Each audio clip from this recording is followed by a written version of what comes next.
this video, I will quickly show how to link Flownex with LabVIEW. We use a LabVIEW core library function block to communicate with Flownex.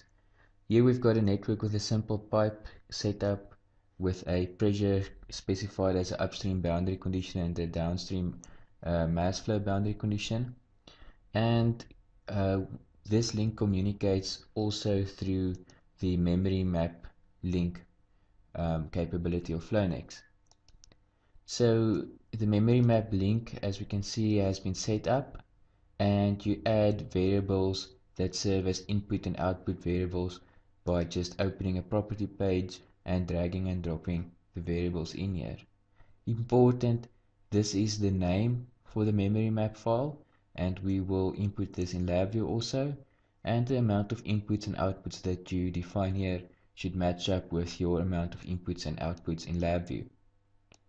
Let's switch to LabVIEW.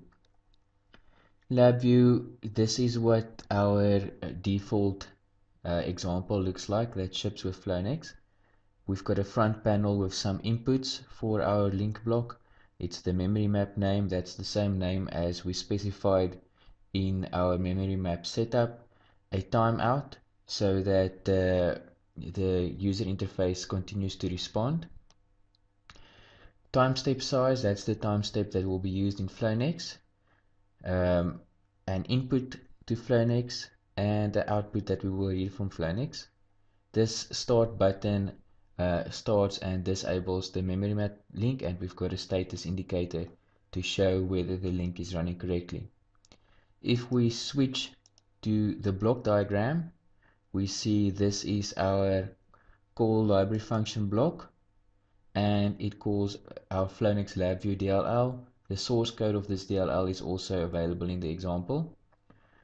Here our parameters are set up, and most importantly, what a user will typically use is this inputs to Flownex and that outputs from Flownex, which is an array of doubles. So you can connect any inputs to this array of doubles, any outputs from this array of doubles. Okay, let's switch back to our front panel. We can start the run by going to Flownex. Let's do a steady state first.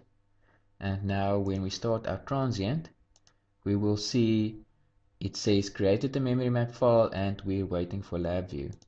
Now we can start our run in LabVIEW, and we can see this is the downstream pressure that has been received from Flownex, and we can change the upstream pressure, and we will see the graph in Flownex. The upstream pressure has been changed, a new outlet pressure was calculated, and this outlet pressure is fed back to LabVIEW.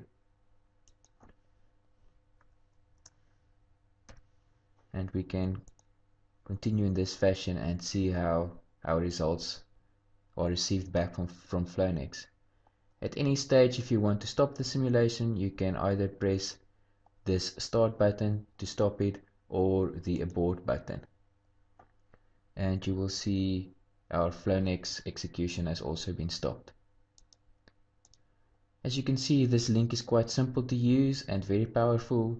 You can set up and test your LabVIEW controllers connected to a simulation model in Flownex, and it helps a lot in the design of the controllers and also in the commissioning to make sure they are operational before you actually use them on your real setup. The Simulink link is much similar, and if you want more details on how the memory map link is set up, please refer to that video.